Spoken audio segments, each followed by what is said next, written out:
ደራሲ ኃይለ መለኮት መዋዕል፣ ተራኪዎች ታምሩ ከፈለኝና ቤዛዊት ከበደ። የወዲያነሽ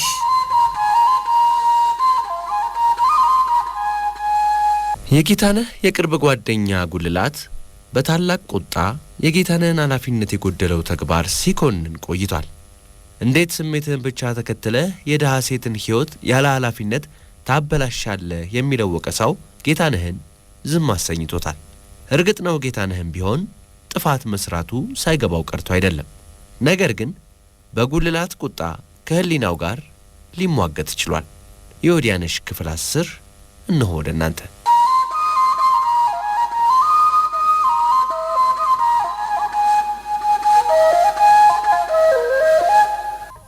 አባቱ የሞቱት የ10 ዓመት ልጅ ሳለ ነበር። የነበራቸውን ሀብትና ንብረት ሁሉ ለእናቱ ለእርሱና ለእህቱ በንዟዜ አውርሰዋቸዋል። በከተማና በገጠር ያለው ንብረት ሁሉ መተዳደሪያቸው ነው። የሁለታችን ጓደኝነት ከልጅነታችን ጀምሮ የቆየና የደረጀ በመሆኑ እኔ ስለሱ እሱም ስለኔ ጠባይና ሁኔታ በሚገባ እናውቃለን። ሚስጥረኞች ነን። የገንዘብ የሚሆን ሌላ ጉዳይ ችግርና ሐሳብ ሲያጋጥመኝ በሙሉ ተስፋ ልቤን ሞልቼ የሚሄደው ወደ ጉልላት ነው። አባቱ በሰሩላቸው ቤት ውስጥ እሱና አንድ ፈት የሆነች እህቱ ከእናታቸው ጋር ይኖራሉ። የሚናገረውን ሐሳብ በቆራጥ ልቦና ስራ ላይ ለመዋልና ለመፈጸም የሚያደርገው መልካም ጥረትና ትዕግስት ወለድ አፈጻጸም ከራሱ ይልቅ ሌሎችን ይጠቅማል። ቆንጆ ሴት ባየ ቁጥር ከዓይኑ እስክትሰወር ድረስ ግልብጥብጦሽ እያየ ባይኑ ይከተላታል። ለምን ባይኑ እንደሚሸኛልና ትክ ብሎ እንደሚመለከታት ሲጠየቅ ቆንጆ ማየት ኃጢአት አይደለም የምትል ከባህር ማዶ የመጣች ፈልጣለችው። ከንግድ ሥራ ነክ መጽሐፍት ሌላ ስለ ማህበራዊ ኑሮ የተደረሱ መጽሐፍት መከታተል እጅግ ሲያስደስተው የታላላቅ ሰዎችን ታሪክና የግል ሕይወት አዘውትሮ ማንበብ ያረከዋል። ካለፍ የወደዳቸውን ሴቶች አልፎ አልፎ በሚያሳየው ሐሳብ ግትርነት የተነሳ ስሜታቸው እንደማለዳ አመዳይ ረግፎ ይለዩታል። እሱም በበኩሉ እንደ አማጭ እያዘገመ መፈላለጉን አይተው በተገናኘን ቁጥር ስለ እኔና ስለ የወዲያነሽ ፍቅር ስለምተርክለት ሐሳብ ለሐሳብ ተግባባን። መጋቢት አቦ ካለፉ 4 ወሮች ተቆጠሩ። የወዲያነሽ ውበት እንደ ክረምት ጅረት በተፈጥሮ አሳላፊነት መሙላቱን ቀጠለ። ሌላ የህይወት ምዕራፍ ተከፈተ። የወዲያነሽ የፈገግታ አበባ ቀስ በቀስ ተወለገ፣ አልደረቀም። ድንገት በመሃሉ የወዲያነሽ ቀንጣ ማለት ሰከነ። እንቅስቃሴዋ ዝግ በዝግ ቀዘቀዘ። አቅም ያነሳት እንደ ጠራራ ላይ ቅጠል መጠውለግ ጀመረች። ድምጿ ደቆ፣ አካላቷ ዝሎ፣ አረማመዷ ዳህ አለ። ፊቷ ድንቡጭ ብላ ከመወፈሯን በላይ ግንባሯ አካባቢ ላመልታህል ላባታጣን። ፈገግታዋን ፍዘት ቢይዛትም የጠይምነቷ ውበት ግን ተንደረበበ። ከወደዳሊዋ ኮራ አለች። ገላዋ ዳበረ። አይኖቿ ንጹህ የጠራራ ምንጭ ውሃ መስለው ጎደሉ። በአቋቋሟም ሆነ ባለባበሷ ግድ የለሽ ሆነች። ምን ነካት በማለት ውስጡን በሐሳብ ተብሰለሰልኩ። አንድ ቀን ወደ ሥራ ለመሄድ የሰበሰቡን ደረጃ መውረድ እንደጀመርኩ ከወደ ኋላ ከቻለችብኝ። አንገቷን ሰበር አድርጋ ቁልቁል ደረጃውን ያየች ጌትዬ ብርቱካንና ሙዝ ገዝተህልኝ መምጣት ትችላለህ ብላ ጠየቀች። አማረሽ እንዴ? ማታ ይዤልሽ እገባለሁ። በምሳ ሰዓት ግን አምጥቶ መስጠት ያስቸግራል ብያት እሷ ወደ ቤት ስትመለስ እኔ ደረጃውን ወርጄ ሄድኩ። ማታ በወረቀት ከረጢት ጠቅልዬ ይዤላት ገባሁ። ከዚያች ቀን ጀምራ ልዩ ነገር አማረኝ፣ ግዛልኝ፣ አምጣልኝ ማለት ጀመረች። ባለርስቱ ሳያየው እሸት ሰርቆ እንደሚገባ ጭሰኛ እንደምንም ደብቄና አመሻሽቼ ይዤላት እገባለሁ። ከዮብነሽ ጋር የምታደርገውን ወሬና አንዳንድ ተራ ድብቅ ልፊያም በጣም ቀነሰ። ተቀምጣም ሆነ ቆማ ብቻዋን ትተክዛለች። አንጎሏ በከባድ ሐሳብ የተጠመደ መሰለ። አንድ ቀን ማታ ከራት በኋላ ከመኝታ ቤት ወጥቼ በእንግዳ መቀበያ ክፍል በኩል አቋርጬ ወደ መኝታ ክፍሏ ስገባ አልጋዋ ጠርዝ ላይ ተቀምጣ አገኘኋት። አቀማመጧ ስሜት የነካው። አጠገቧ ሄጄ ቆምኩ። እንቧ በጉንጯ ላይ እንደ ካፌ አጠፈጠፍ ይወርዳል። በተንተን ያለው ጸጉሯ ባለመጎንጎኑ የተፈጥሮ ህብሩ ሳይሆን ተጨማሪ ውበቱ ቀንሷል። ስታለቅስ በማየቴ እኔም ተናነቀኝ። ትካዜዋ ልቤን ቦረቦረው። ተነስታ ወደ ክፍሏ ስትገባ እኔንም የክፍሉን መብራት አጥፍቼ ወደ እሷ አልጋ ሄድሁ። ልብሶቿ ሁሉ ንጹህ በመሆናቸው ደስ ይላሉ። እሷ አልጋዋ ጫፍ ላይ ስትቀመጥ ፊት ለፊቴ ቆሜ እጇን ያስኩና ዮዲያ ምን ሆነሻል? ምን ነካሽ? ደህና አልነበርሽም እንዴ አልኳት።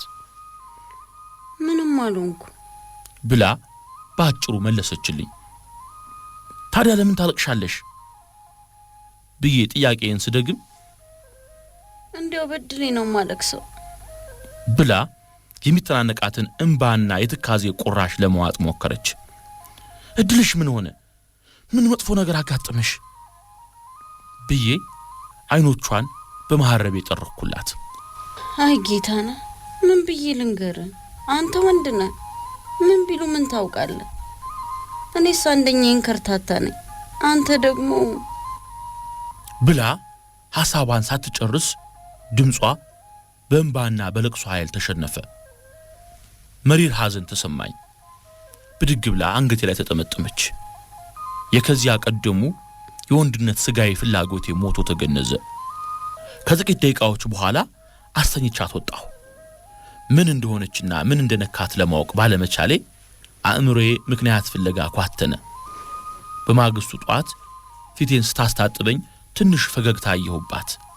ፊቴን በፎጣ እየጠራረገው አጠገቧ ቆም እንዳለሁ የትእዛዝ ሳይሆን የልመና ስልት በያዘች ዜማ ጌታና አትመረረኝና አሁንስ አበዛሽው አትበለኝና ዛሬ የትም አይገቡ ገብተ አሳይዘህልኝና ብላ ከጠየቀች በኋላ ቀስ ብላ ካጠገቤ ዞር አለች።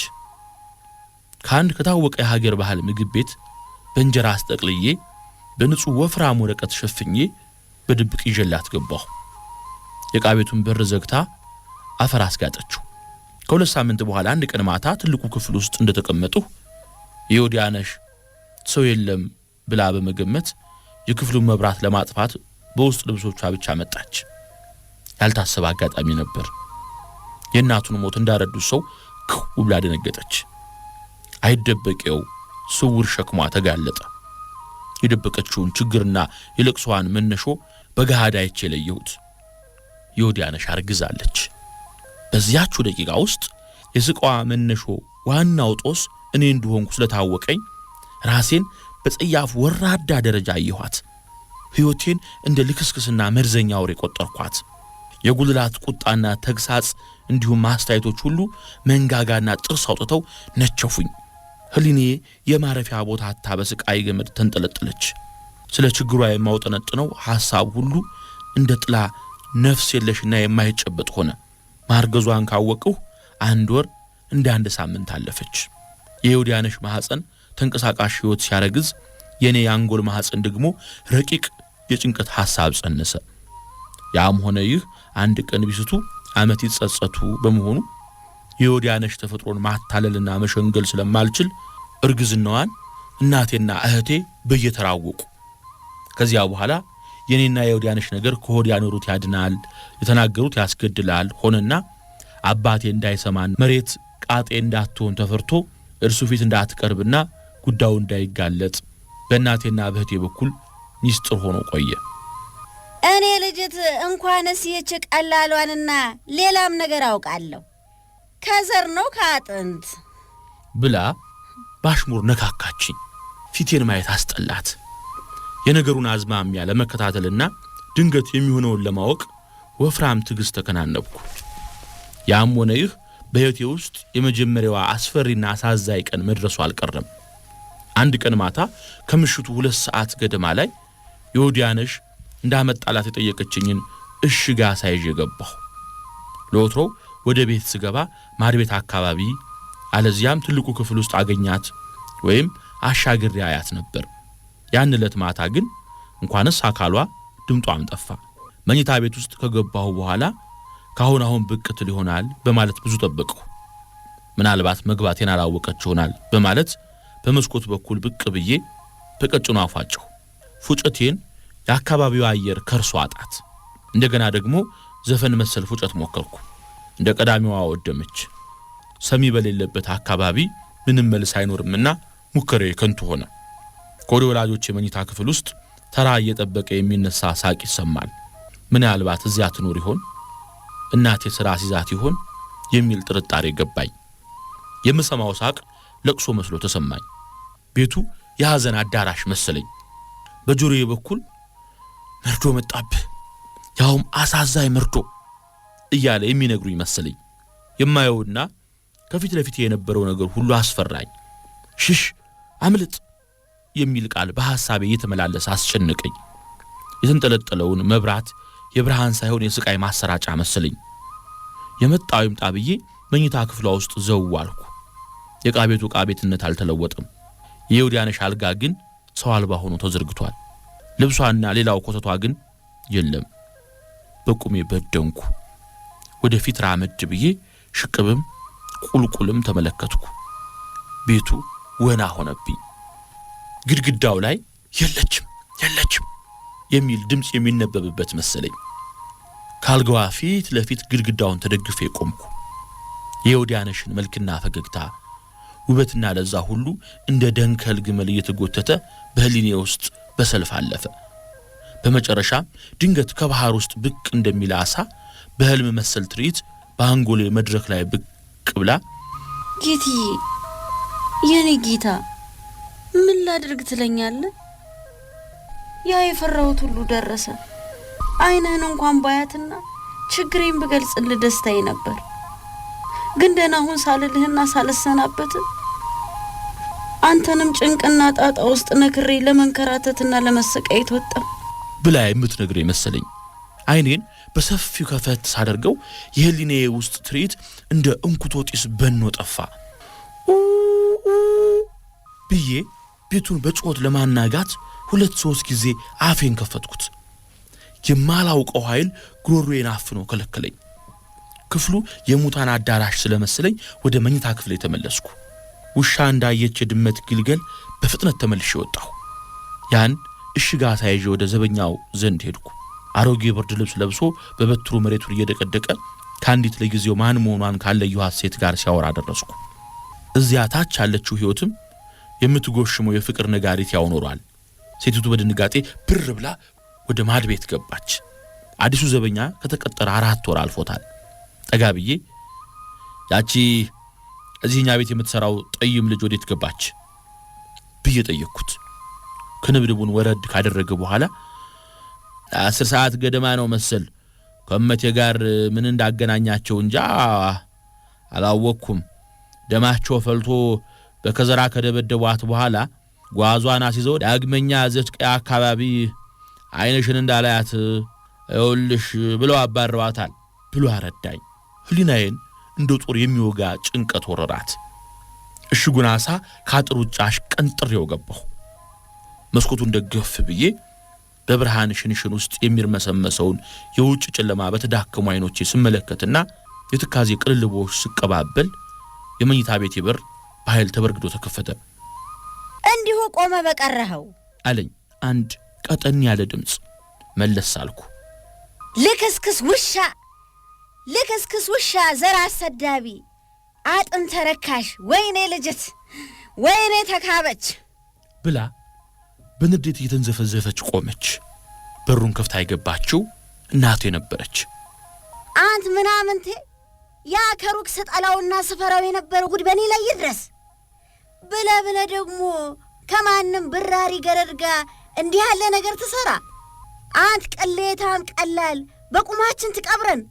እስኪ ምን ትሆነ ይሆን? መጫኛት ሰቅልም እንደሆነ እናያለን። ቀልጥሜ አንክቻ አባረርኳት። ምን ነው ቀደም ብዬ ባውቅ ኖሮ ብላ ንግግሯን ሳትጨርስ አይ እንግዲህ ብዬ ተቃውሞዬን ለመግለጽ ጀመር ሳደርግ ቁጣዋ ይበልጥ በመገንፈሉ ያላትን ጠቅላላ ኃይል አሟጣ ተንደርድራ ገፈተረችኝ።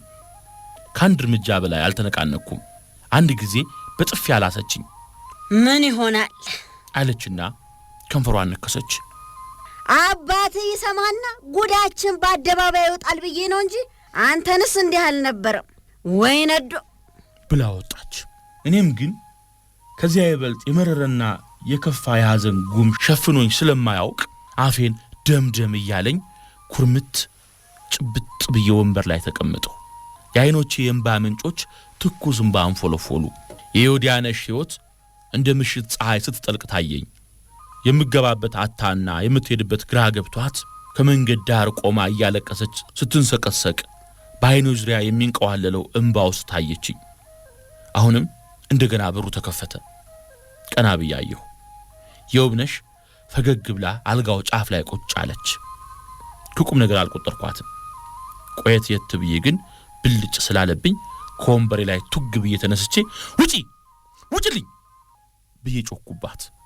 ክው ብላና ጥለዋ ተገፎ አንዳችም ሳትመልስ ፈጥና ወጣች። አባቴ ራት በልቶ ጋደም ካለ ቆይቷል። ብዙ ደግም ክፉም ልዩ ልዩ ነገሮች አሰብሁ እንጂ አልፈጸምኩም። ያጋጠመኝ ምስቅልቅል ችግር በቀላሉ በአጭሩ ሊቃለል የማይችል በመሆኑ ብዙ የስቃይ ጉዞ ከፊት ለፊቴ ጥቁር መጋረጃውን ጋርዶ ታየኝ። ወገቡ እንደተመታ እባብ መንቀሳቀስ አቃተኝ። ልብሴን ሳላወልቅ ተኛሁ። መብራቱ ሳይጠፋ አደረ። በሐዘን ማዕበል የተናወጠው አእምሮዬ የሚያዝ የሚጨበጥ ሐሳብ በማጣቱ የምወጥነው ነገር ሁሉ ካፊያ ቆጠራ ሆነ።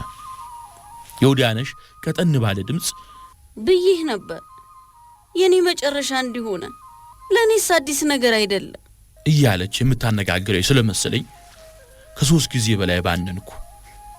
በመዝጊያው ስርና በደፉ መካከል ባለው ጣብቂያ የፀሐይ ብርሃን በስሱ ጠፍ ብላ ገብታ ያመልታል ወለሉን አወገገችው። ከወለሉ ላይ የተንጸባረቀው ብርሃን ክፍሊቱን አፈገጋት። ዮዲያነሽ ከ3 ቀናት በፊት በጠርሙስ ሞልታ ባስቀመጠችው ውሃ አንገቴን በመስኮት ብቅ አድርጌ ፊቴን ታጠብኩ። በፊቴ ላይ የነበረው ሐዘን ግን አጥቤ ማስወገድ አልቻልኩም። ጸጉሬን አበጥሬ እህል ውሃ ሳልቀምስ ወጥቼ ሄድኩ። የሕይወቴ ብርሃን የጠፋችና የዓላማዬ ምሰሶ የተገረሰሰች መሰለኝ። በውስጤ የነበረው ምኞቴና ውጥኔ ሁሉ እንደ ቆላ ኩሬ ቀስ በቀስ ሲደርቅ ተሰማኝ።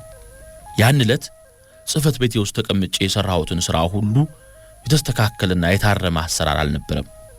አንዳች ምርባና ያለው ሥራ ሳልሰራ የምሳ ሰዓት ደረሰ። የወረቀትና የጽሕፈት መኪናዎች ሻሻታና ኳኳታ ጸጥ አለ። ሁሉም ወደ ምሳው ለመሄድ ከዚያም ሲነሳ ጫጫታ፣ ቀልድና ሳቅ አስተጋባ። የዮዲያነሽ ሁኔታ ከፊት ለፊቴ ስለተደቀነ እኔም ፈጥኜ ወጣሁ። እህል ውሃ የሚሉ ነገር ሳልቀምስ መንገድ ለመንገድ ስንቀዋለል ከቆየሁ በኋላ ልክ እንደ ወትሮዬ በሰዓቱ ተመልሼ ገባሁ።